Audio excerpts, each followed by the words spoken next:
Okay. Good morning, everyone. Welcome to our class. It's good to see all of you. And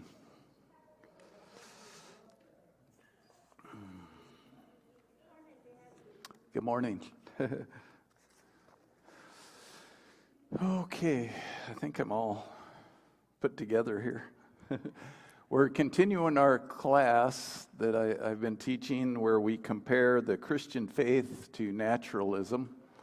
And just a brief reminder of what naturalism is. It's a belief that all phenomenon can be explained in terms of natural causes and laws. Another word for naturalism is materialism. In other words, everything in life can be explained by the movement of atoms and the various forces of energy that go along with atoms and molecules. So if there's a house on fire and one man is afraid to go into that house and save the baby, but another man does, both of those men are guided by the forces of nature, and they have no control over what they're doing. So that's naturalism. We've compared these two worldviews. We're comparing them in these 5 important concepts: purpose, value, right and wrong, design, and freedom. And so far we've looked at purpose. Naturalism really has no purpose for us being here. We're accidents, and so each individual has to discover their own purpose in life, whatever that might be. The same with values. There's nothing that makes us more valuable than any other animal. We're all the product of evolution and an accident, and so now it's important for us to understand naturalism because it's one of the leading philosophies in the world today. It's the official philosophy of Russia and China and all of the communist nations. And more it's becoming the official philosophy of the United States and Europe. In the past, we've kind of been based on Judeo-Christian values, but more and more we're moving toward having a naturalism explanation for everything in life, and that's having a definite effect on the way things are going in our country. Today, we're going to look at the concept of right and wrong as seen by these two worldviews. Right and wrong, in other words, morality. What makes something right and what makes something wrong according to these two worldviews?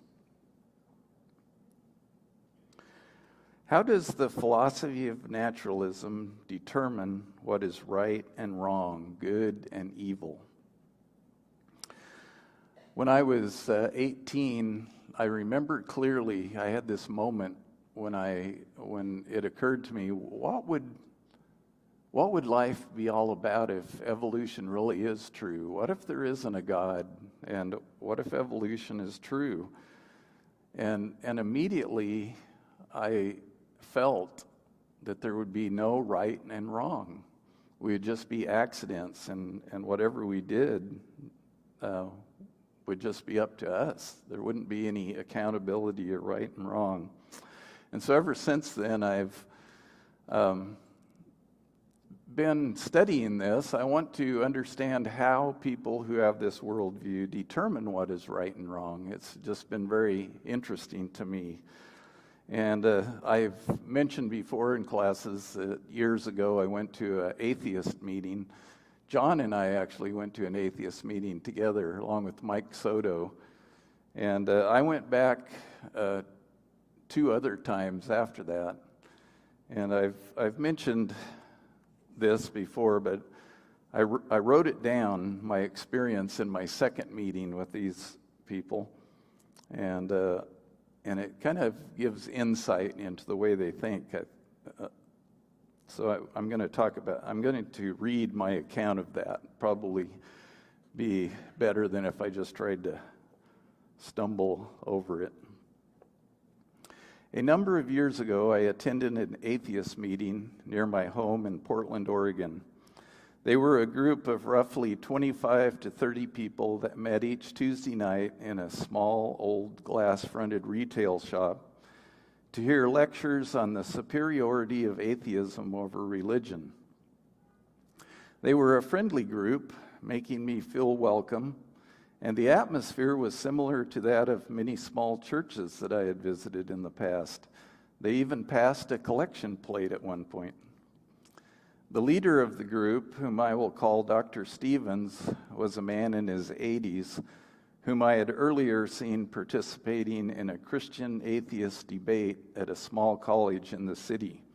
That college was Cascade College, by the way.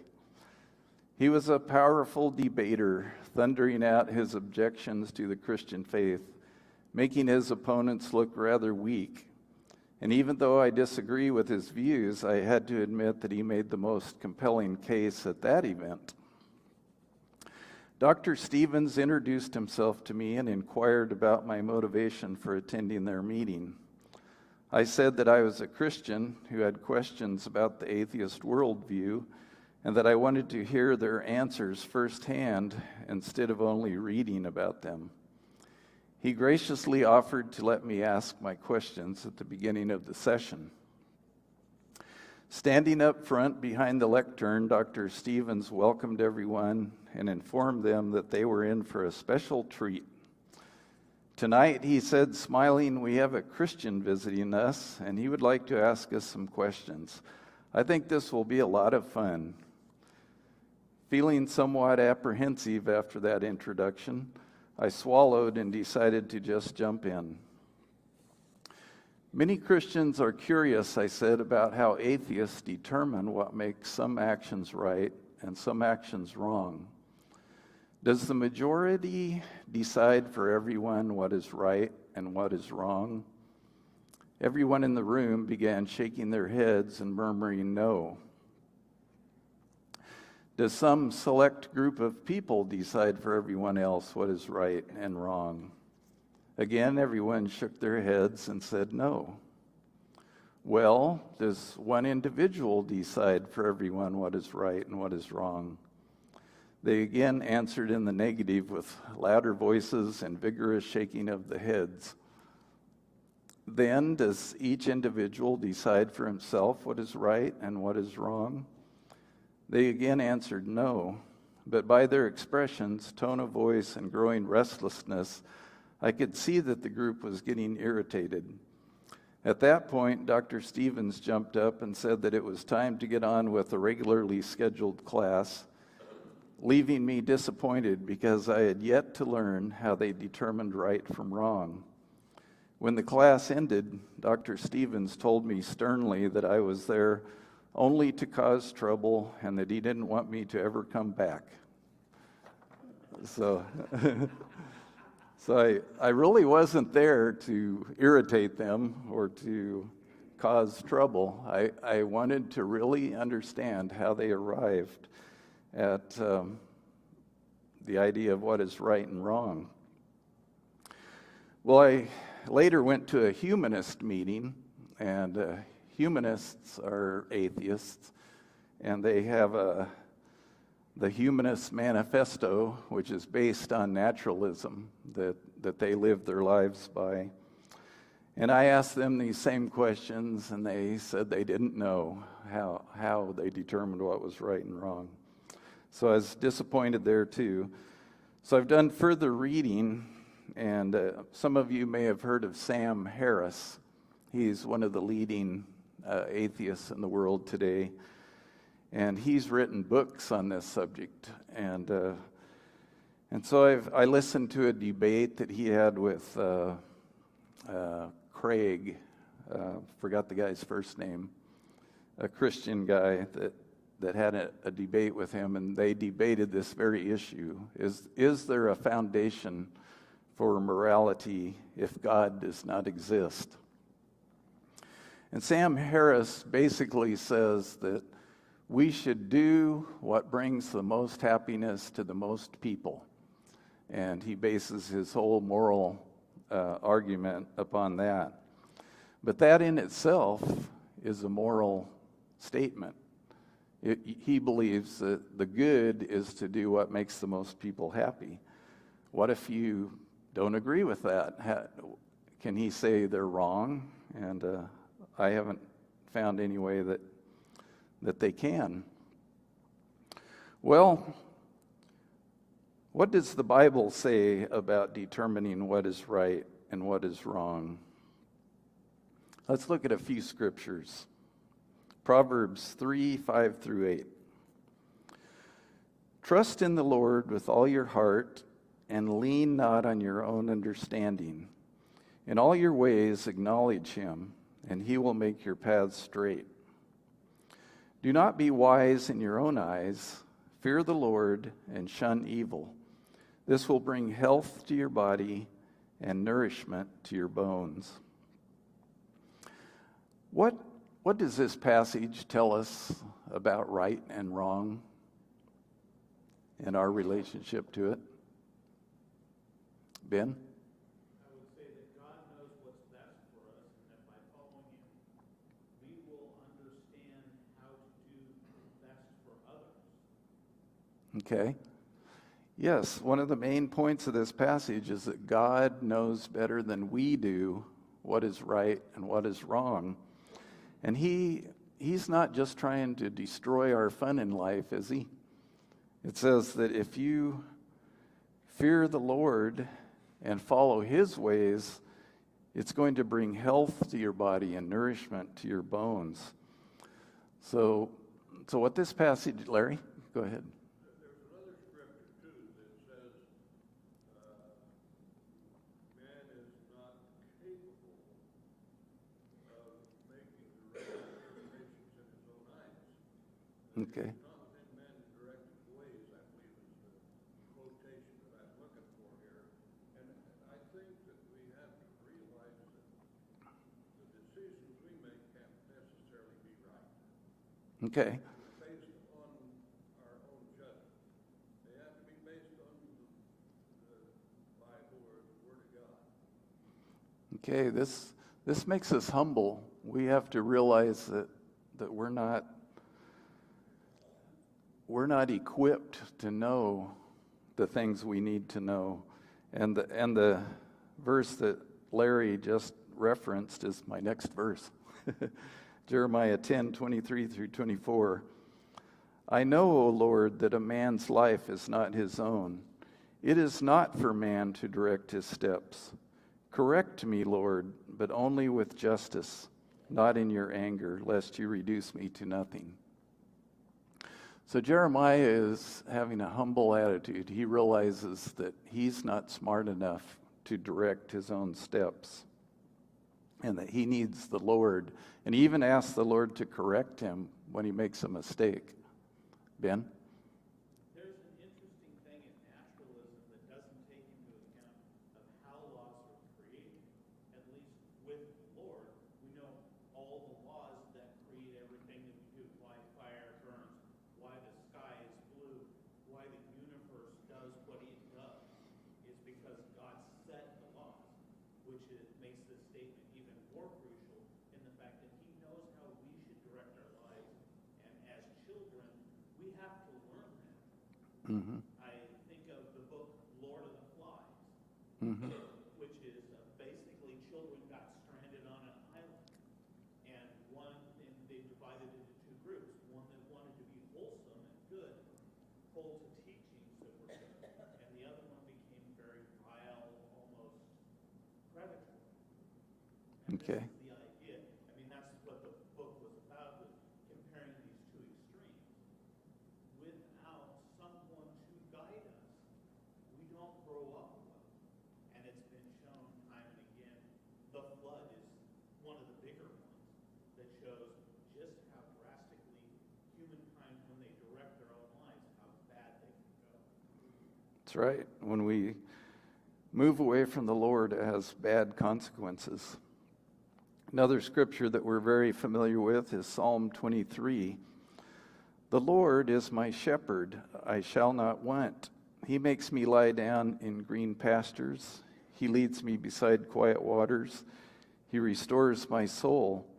He guides me in paths of righteousness for his name's sake. So here again, it's picturing the Lord as our guide. He's the one that guides us. Why do sheep need a shepherd?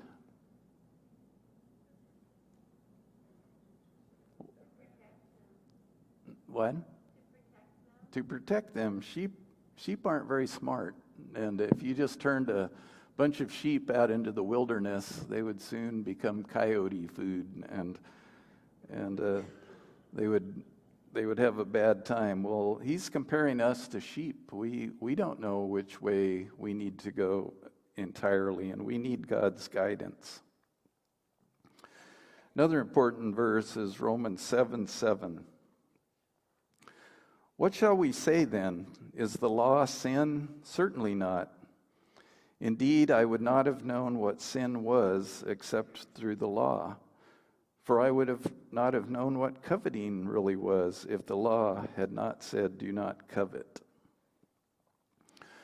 So the law teaches us. The law is one of the major themes of the entire Bible. We were ignorant before the law. We didn't know what right and wrong were. There is a verse in Romans that says we have some idea of good and evil before the law, but basically we need God's guidance. We need his teaching to know what's right and what is wrong. Yes.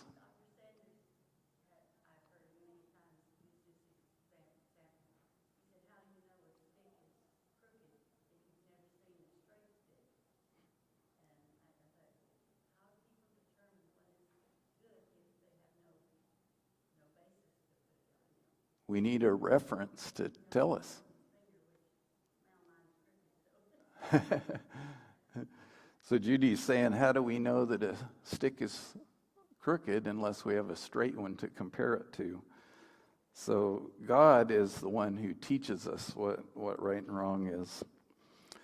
But aren't humans smart enough to figure out what is right and wrong on their own? I mean, after all, we've invented airplanes and cell phones and space travel, atomic bombs. Aren't we smart enough to direct our own steps?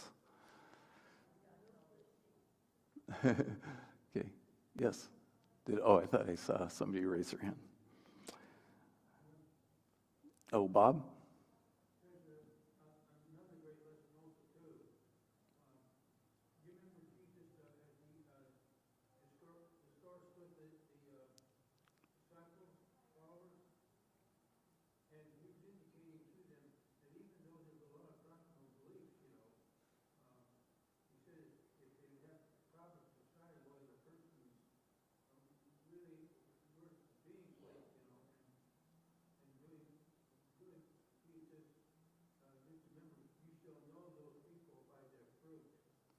Okay.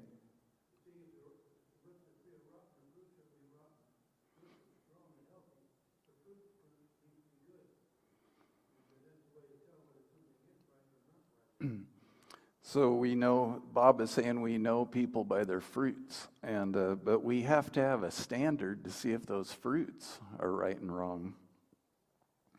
1 Corinthians 3:18 through 19. Do not deceive yourselves. If any one of you thinks he is wise by the standards of this age, he should become a fool so that he may become wise. For the wisdom of this world is foolishness in God's sight. This is a statement that's made several times in the book of 1 Corinthians, that man thinks he's wise, but when you compare him to God, our wisdom is just foolishness. Let's see. What is he talking about when he says that we should become fools? backing up. He says, we should become fools so that we may become wise. What's he talking about there, Ben? I'm going to relate this to what they thought they knew when they had Hubble up there in space of how big space was. And then they put up the James Webb telescope, and all of a sudden they're seeing galaxies so far away, and yet they are fully formed. And they're having to rethink what they thought they knew. And I think this is a statement that we should take very seriously. We really don't know. In spite of everything we think we know, we really don't know anything.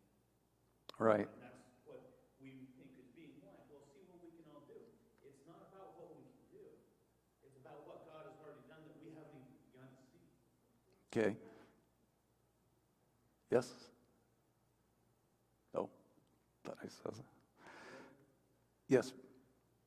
God told Job this in the latter chapter, I think, of Job. He said, where were you when I hung this world on nothing? Put the clouds up the sky, they just drift along. Where were you? What are you? How do you have control over these things? We don't. Somebody else has control over them, and I think that's what we got to realize. If we think we have that kind of power, we're really fooling ourselves. Yeah, that's one of the major themes of Job. Job's questioning why God did this to him, and God's answer to him is, Job, you don't know much. You're very ignorant of just these natural things that are going on in the world. So what makes you think you can understand my ways? And so we need to have that humility. And Job, in the end, humbled himself and said, "You're right, and I don't know much." And so we'll leave it up to God to do what He thinks is right. Well, but we have people with PhDs and scientists. Isn't that? Aren't these people qualified to guide us? 1 Corinthians 1:20. Where is the wise man? Where is the scholar? Where is the philosopher of this age? Has not God made foolish the wisdom of the world? So our brightest people, our brightest scientists, our PhDs, our university professors, they may be clever, but when you compare them to God's wisdom, they don't compare. Yes? We can see what the wisdom of man, how it's affected this society, the breakdown of society, the dysfunctional nature of our society today, compared to when the majority of people were trying to follow God's ways. It's self-evident if you look. It is. And that's one of the things I'm going to look at before the class is over.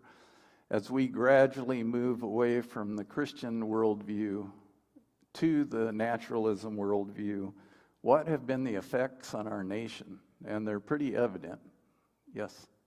First off, PhD is just a title. Okay. Usually it comes from studying worldly things. How about let's put a PhD on studying the Bible? That's where you're going to get true wisdom. Then we're comparing these two things. If you want to be wise, put your time in studying the Bible, not in studying what man has done. That's right. So God says that the smartest people are scholars and philosophers, and wise men are foolish in His eyes. But if we just elected the right rulers, that would solve our problems, wouldn't it? I mean, if we elected the right man for the job, for the president, we would be in good shape. Well, 1 Corinthians 2:6 says, "We do, however, speak a message of wisdom to the mature, but not the wisdom of this age or of the rulers of this age who are coming to nothing." The rulers of this age look like something big to us at this moment, but in the end, they're coming to nothing. Other translations say they're passing away. They're just here temporarily. And yes, Ben. Just a note on that, the people of this world, if what we would think would be a good leader or ruler was put into place, he would be the most unpopular person, probably even less popular than Trump is, because he would try to be doing what's right for everyone and not allow exceptions in. And I think we can't rely on this world for the things that we do. We need to be relying on the only person that can be, which is Jesus, God. Mm-hmm. And in that aspect, God has said, I want you to choose to follow me, to look to me for your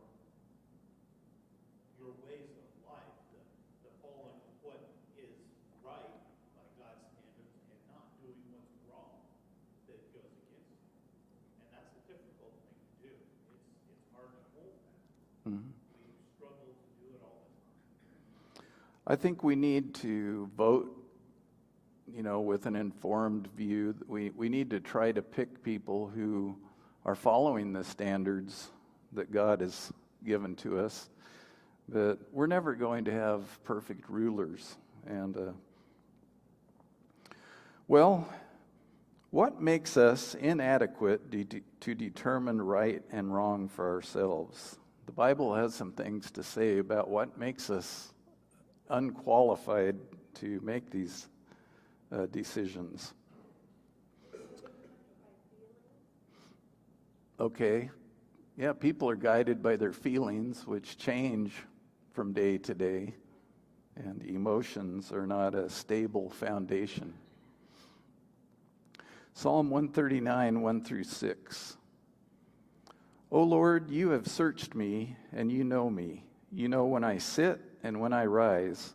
You perceive my thoughts from afar. You discern my going out and my lying down. You are familiar with all my ways. Before a word is on my tongue, you know it completely, O Lord. You hem me in, behind and before. You have laid your hand upon me. Such knowledge is too wonderful for me, too lofty for me to attain. Okay, this is one of the main reasons that we've already been discussing, that our knowledge is limited, and God, I think this is saying that God knows us better than we know ourselves. He knows everything about us. So the number one reason we're not able to guide our own steps is that we're not wise enough. We're not smart enough. Another reason that we're not qualified is 2 Corinthians 4:4. The God of this world has blinded the minds of unbelievers so that they cannot see the light of the gospel of the glory of Christ, who is the image of God. Satan is at work diligently trying to get us to go astray and not to follow God. What was his main method when he tempted Eve and Adam? How did he get them to go astray?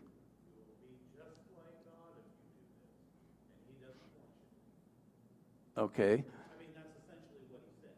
Okay. With this fruit, you will have all the knowledge that God has, and therefore be like him. Okay, he told them that they would be like God.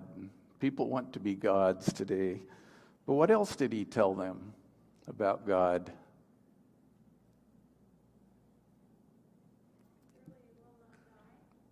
Okay.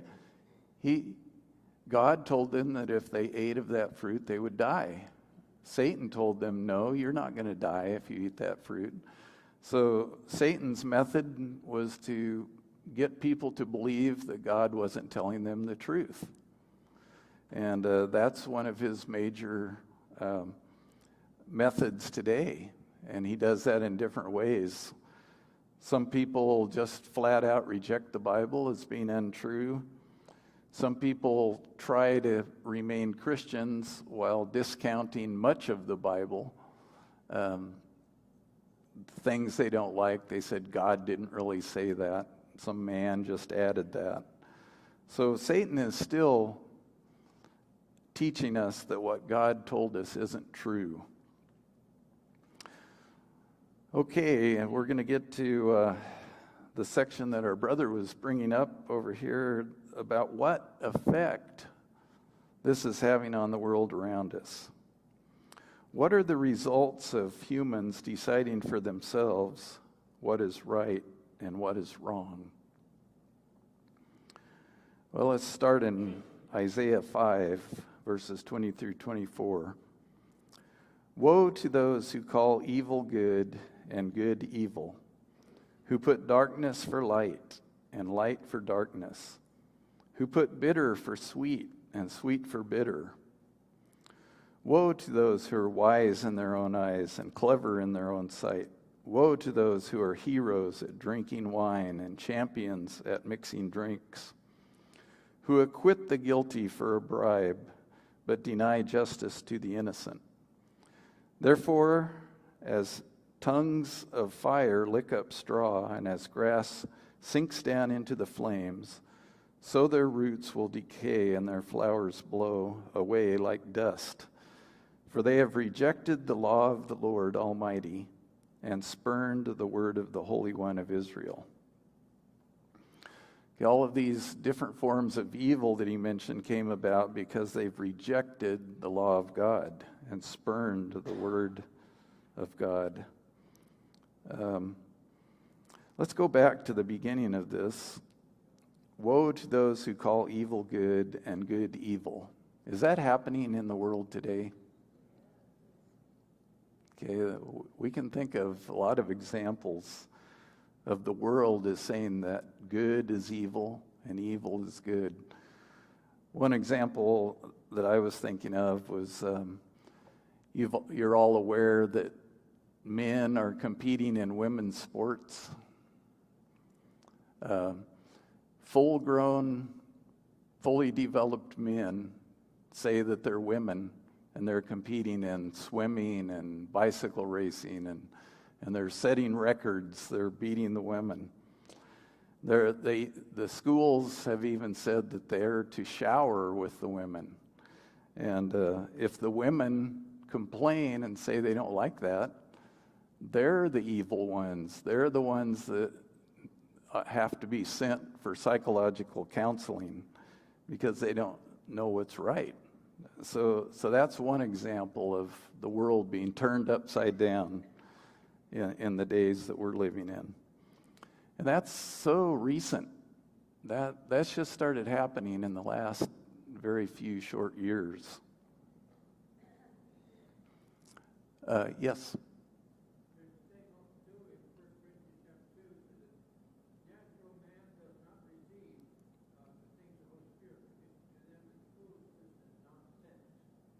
Okay.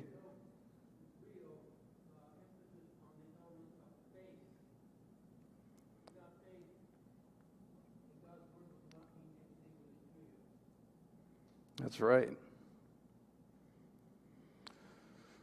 Okay, Romans 1:30 says, Romans 1:30 is talking about people who have or Romans chapter 1 is talking about people who have rejected God, and it gives a long list of the evils that have come from that.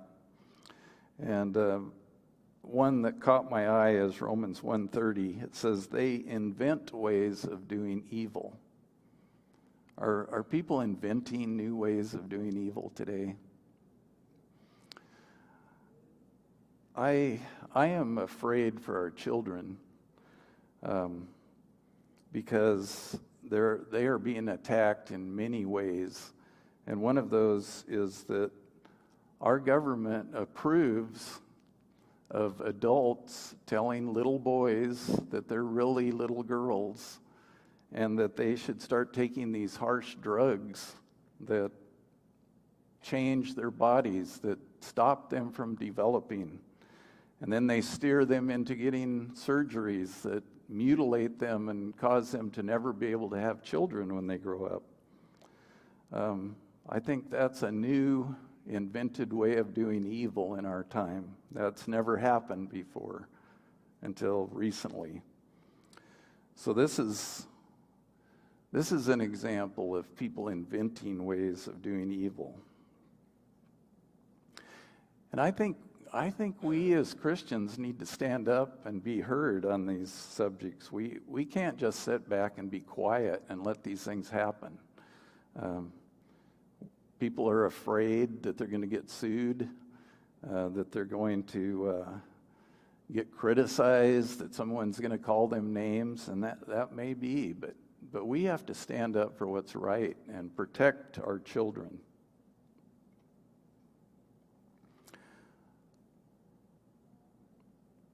Okay, let's look at Ephesians 4:17 through 19. So I tell you this and insist on it in the Lord, that you must no longer live as the Gentiles do in the futility of their thinking. They are darkened in their understanding and separated from the life of God because of the ignorance that is in them due to the hardening of their hearts. Having lost all sensitivity, they have given themselves over to sensuality so as to indulge in every kind of impurity with a continual lust for more. That's a picture of our world. People are sinking into sensuality and seeking impurity and pleasures, and it's getting worse and worse, and it will continue to do that as long as we move away from the law of God.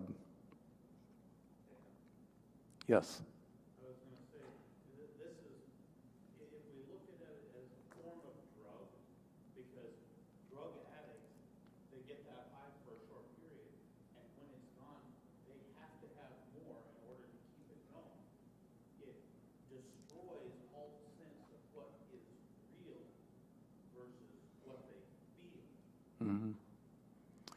That's an example of a change in our society. Illegal drugs used to be illegal. They're no longer illegal. We've made them all legal in Oregon. And just look around our city and you see the results of that. It's destroying our city. It's destroying countless lives. So we're surrounded by examples of how going away from God's law is destroying us. Okay, the final, I think this is the final one I want to look at.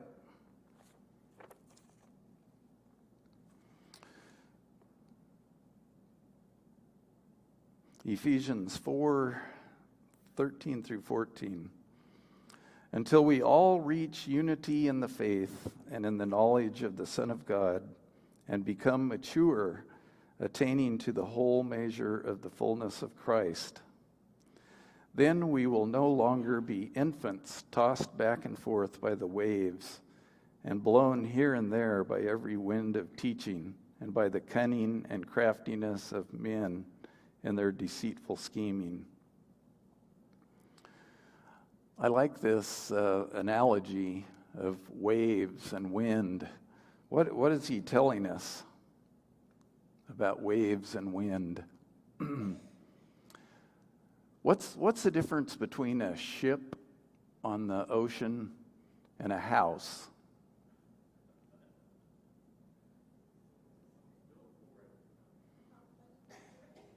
What's that? Yeah, the house has a foundation holding it in place. A ship is at the mercy of the waves. It's being tossed up and down, and the wind's blowing it hither and thither. And he's comparing people to that. If we're not grounded, if we're not mature in the faith, if we're not holding to God's laws, if we don't believe they're true, then whatever fad comes along, we're going to fall for it. We're going to succumb to the pressures of the society around us, and we're going to go along with them because we have no foundation to hold us in place. But if we put our trust in God, in the Scriptures, and no matter what, that's what we're going to follow, then we're not going to be blown around. We're not going to be at the mercy of the winds and the waves. These things that are happening in our society are like waves.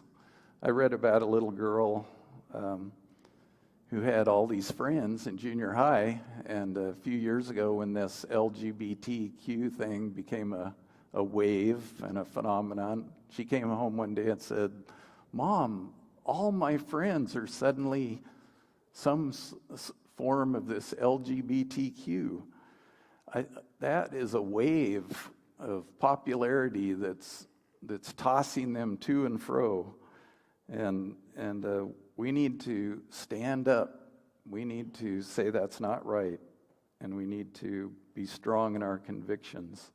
We're the only hope for this world, and if we cave in, there's no hope. All right, that's all I had for today, and next week Art will be back, so look forward to that.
Okay, Ivory has a firsthand experience with all this. He was a counselor in the public schools, and he's seen all of this stuff coming and being pushed, that agenda being pushed.